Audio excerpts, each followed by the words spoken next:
This is Tom Dillon, the Lifetime Liberal.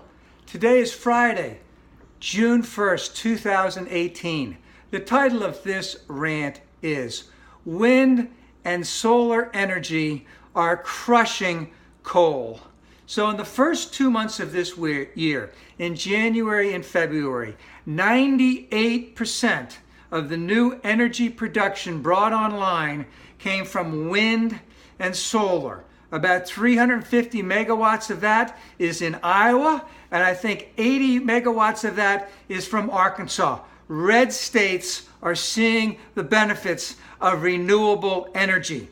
All right, and solar capacity globally in 2017 increased by 31%, astronomical. In 2017, over 1 million electronic vehicles were sold. Over half of those were in China. And remember, the United States was the de facto leader, and they're giving that up.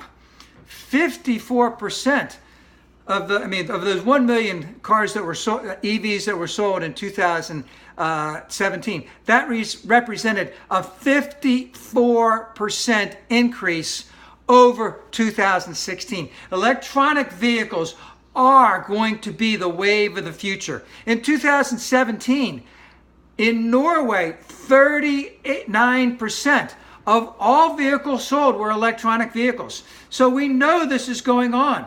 And by 2040, which is what, 22 years away, almost 21 years away, up to half of all vehicles sold globally will be electronic vehicles. And the question is, where is the U.S. in all of this? Because Scott Pruett just this week wants to cut back the CAFE standards, which is the mileage standards in the United States for cars and trucks. Rick Perry wants us to, let's just say, increase our production of fossil fuels. And of course, we know now that we should be making every single effort to keep as much carbon in the ground as possible.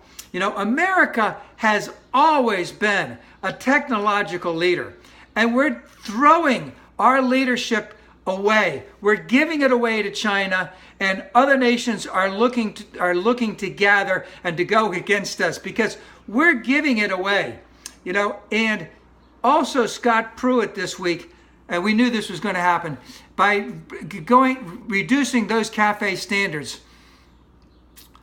He wants to go after California, which has basically been able to set its own emission standards since 1970.